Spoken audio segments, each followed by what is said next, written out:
Stories of inexplicable abductions have persisted for decades, becoming an integral part of Western culture.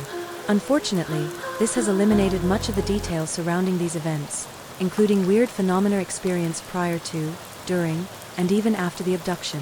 Perhaps it is finally time for people to hear the true stories of individuals who were kidnapped in the middle of the night.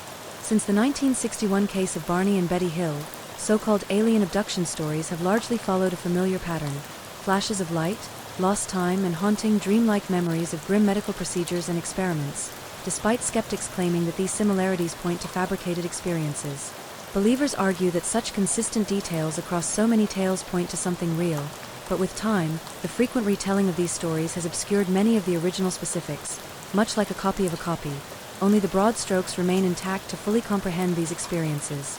It is critical to go back to the source, the men and women who claim to have lived through them. For example, many persons who experience contacts with extraterrestrials describe them as recurrent episodes, rather than separate incidents. Some describe an unnerving sensation of dread or paranoia in the days leading up to an encounter, accompanied by jitteriness and repetitive behaviors such as constantly shutting doors and windows. One abductee contrasted this response to what animals do when they detect a close predator. Stranger still are the numerous claims of bizarre auditory experiences, such as ringing, beeping, or clicking sounds that appear to originate from nowhere. When these people question anyone close if they can hear it, they frequently learn that the sound only exists in their heads. Other senses appear to go haywire, with many experiencing a strong sulfur odor or an unnerving vibration throughout their bodies. Some even claim poltergeist-like experiences, such as things moving on their own or electrical gadgets failing. The existence of these diverse abduction-related experiences calls into question the tired drunken fisherman clichés that are frequently attributed to these individuals. In reality, persons who have had such interactions frequently express a long-term sensation of vulnerability, as if their safety would never be guaranteed again. The following stories were sent straight to bedtime stories, and they reflect personal reports from persons who claim to have survived these frightening occurrences.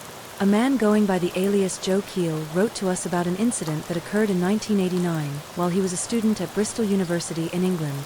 He remembers waking up one night about 2 a.m. He was lying on his stomach, but as he opened his eyes, he found he could not move. At the same time, he felt a pressure bearing down on him, as if something was literally holding him down. He happened to have a large TV resting on a chest of drawers across from his bed, a hefty old CRT that his parents had given him when he left for university.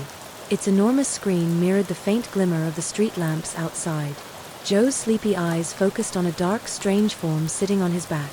The figure was little, about the size of a child, but obviously not human. Its head was unusually enormous, and its body was far too thin. Suddenly, there was a blur of movement, and Joe noticed the sparkle of big, almond-shaped eyes flashing back at him. The being, whatever it was, had rotated its head and was now staring directly at him through the mirror. Then followed a terrible, grating noise, which terrified but paralyzed me. Joe watched as the TV slowly began to move on the dresser. After a few moments, it had turned far enough that he could no longer see the monster in the reflection. Then, without warning, he had a searing pain in his back. Moments after, he went unconscious. Joe awakened later that morning, feeling foggy, almost as if he had been drugged. He waited a few minutes, expecting the tiredness to pass, but the mental fog lingered. He went to the bathroom, hoping that a shower would help him clear his thoughts. As he undressed, he saw a small red triangular mark on his back. Pressing it with his finger resulted in a searing pain radiating outward. It was fresh and delicate.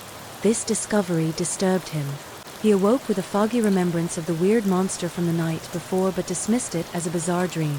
After his shower, he returned to his room to see that his television was in a different location, according to his email. Joe stated that he had never experienced sleep paralysis either before or after this episode. He further stressed that the physical evidence, such as the mark on his back and the MO television, indicated that what he had experienced was not simply in his head. Joe's story is horrific, but it pales in contrast to what Kevin Jones and his then-girlfriend CLA went through in the early 2000s. The pair experienced a series of bizarre happenings that culminated in a genuinely horrifying meeting with a Wisconsin native from the United States. Kevin claims that he began seeing weird happenings a full week before the actual occurrence. It all began one day while he worked in his home office. While glancing at his computer monitor, he observed a small black figure standing to the left in his peripheral vision. When Kevin turned his head, the being vanished, But while a single such instance could be dismissed as the mind playing tricks, he claims that this happened repeatedly throughout the day. He would be moving around the house doing various activities and suddenly catch a glimpse of the same small figure out of the corner of his eye, but the moment he tried to focus on it, the shape vanished. Kevin assumed it was all due to weariness and made a quiet pledge to himself to get more sleep.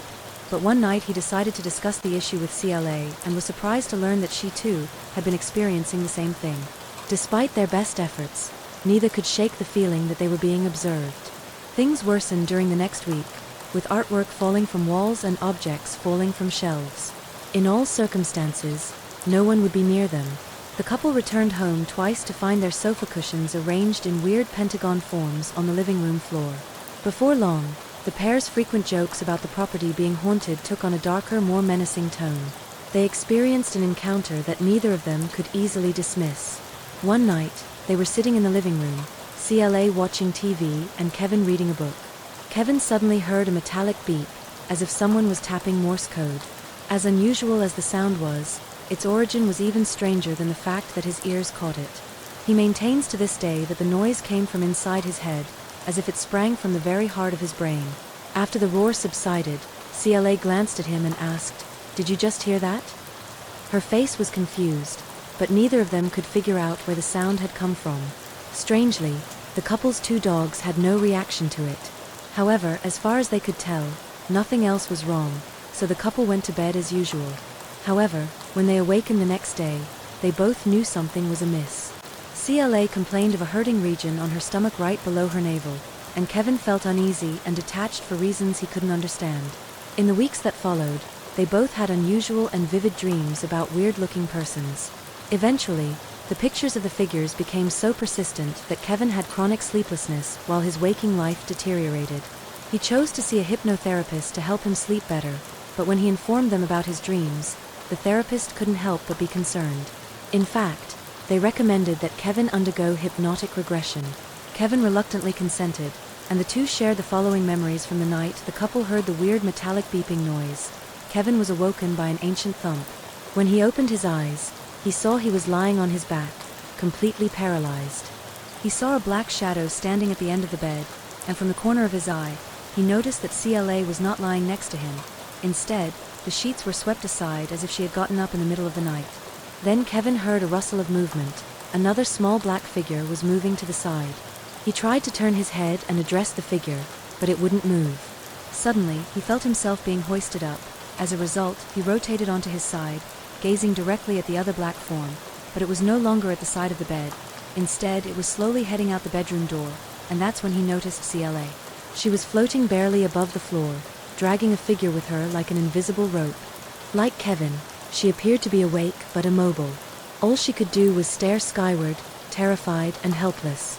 Kevin's body rolled over and over until he landed lightly on the bedroom floor. He was now floating just above the carpet, staring up at the ceiling. That's when the person standing at the end of the bed started coming towards him, and Kevin could feel his body moving in the direction of the doorway, just like his girlfriend had in the hallway. There was a third figure, but unlike the first two, it had certain features. Unfortunately, Kevin was still unable to move anything other than his eyes, which darted around in their sockets, searching for any clues as to what was happening to him. Though he could not get a clear look at the third being, he could only make out a short frame. Beneath a massive gray-colored head, the last thing he remembered was seeing a blurred vision of a foreign face right in front of his own, peering into his eyes, before blacking out. Kevin, CLA, and the hypnotist had no idea what to do with this information, since widespread hypnotic regression is not an exact science, and while Claire and Kevin did not end up remaining together, he insists that their experience was not a dream. The man was born in Germany in 1988. In his email to us, he recounted that when he was approximately 17 years old, one of his friends, a girl named Amal, would tell him stories about aliens. In fact, she claimed to have had contact with extraterrestrials her whole life. Manny, for his part, was quite doubtful. In his opinion, Emily was a fantasist, but he did enjoy amusing her whenever she discussed the matter. One day, he finally asked her to describe the appearance of these purported aliens. She claimed they were tall, thin, and had white skin. In many situations, she claimed they could pass for humans, particularly girls. Manny jokingly advised her to inform them that he would want to see them and invited them to pay him a visit. Of course, he dismissed this comment. He eventually forgot about the interaction. Then, one sweltering night in the summer of 2005, Manny was awakened by an unusual humming. It was dark, but he could tell that someone was in the room with him. He went to wipe his eyes but felt pressure on his hand, as if it was being held down. The weight suddenly dropped, and he looked down just in time to see a thin white hand move away from his own before disappearing into the darkness of the room. Manny swung around, his heart thumping, and turned on his lamp, only to realize that the room was empty and he was alone. He would have similar experiences on 2 more occasions before finally telling Amal that he didn't want to meet her extraterrestrial pals, and would she mind if they stopped visiting? He never encountered the phenomenon again, so how should we interpret these stories? The first thing to notice is that they all occur while the individuals are asleep, lending support to the skeptical theory that they are the product of hallucinations during sleep paralysis. Indeed, much of what is experienced by those taken at night is consistent with the classic symptoms of this condition: an inability to move, a heavy weight bearing down on the body, and a sense of a threatening presence. Scientists ascribe sleep paralysis to the brain being caught between sleep and wakefulness, allowing it to produce vivid, dreamy hallucinations while the body remains motionless. This would appear to explain Manny's position, except that he claims the paralysis was very temporary and only impacted his hand, but Kevin and Joe were completely disabled during their meetings. There was tangible proof following the incident. Even skeptics struggle to explain the appearance of injuries or the movement of things in the room as a result of sleep paralysis. And what about the hundreds of recorded abductions that occur when the individual is not asleep, such as late-night instances while driving on lonely stretches of road? This raises another question: what if extraterrestrial abductions are not physical events at all? Perhaps these beings are not from another planet, but from another plane of reality, engaging with our thoughts rather than our bodies. Is it feasible that the abductees believe they are being physically removed from their rooms, while the actual encounter occurs in their consciousness? This theory could explain why verifying such encounters is so difficult. If the creatures were able to penetrate human minds, they would leave minimal tangible proof. This explanation would also account for the internal noises and visions in Kevin's story. The couple's dogs had not reacted to the sounds Ian CLA heard, most likely because they did not occur in the real physical world. Similarly, what if the marks on Joe's back and CLA's stomach were part of their perception, generated because they were certain that something tangible had happened? Manifestations of this nature also been observed in other claimed supernatural phenomena, such as stigmata. On that basis, the Planet Weird team conducted an experiment in which they reversed an extraterrestrial abduction. Instead of commencing a regression, the hypnotist implanted a thought in the subject's head. This patient was unusual in that he was a skeptic rather than a believer, but while in a suggestive condition, the hypnotist described the subject lying in bed and noting a light at his window, followed by a small person appearing in his room, and that was it. No further details were provided. Nonetheless, after emerging from the trance, the patient described his subsequent experience of being carried on board a ship and examined. Even after learning about the memory implant, he was sure that the entire incident was true. It's almost as if the hypnotist had unintentionally opened a doorway to an interaction with these entities. This creates even more serious issues concerning the nature of these entities.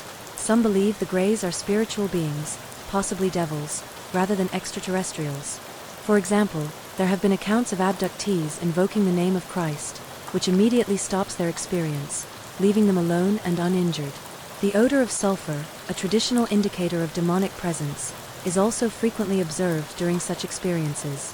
Finally, medieval depictions of demonic imps resemble many modern descriptions of grey aliens.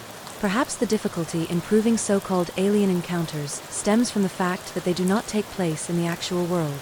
The visuals, sounds, and scents that preceded the abduction could indicate a diminishing barrier between space and time, or perhaps Earth and hell. Once we are poor enough, these animals can infiltrate our heads and harass us while we are sleeping. Are we looking to outer space when we should be looking inward? It's difficult to say, but one thing is certain: if these aliens are determined to infiltrate our planet, there appears to be little we can do to prevent them. Do you spot the strange shape on the fence? It appears that someone is staring in through the glass and growling, as seen by the lines on the teeth. The white lines are the teeth, the 2 dots are the eyes, and the lines above form the contour of the skull. It resembles, a polar bear or a dog. Oh heck.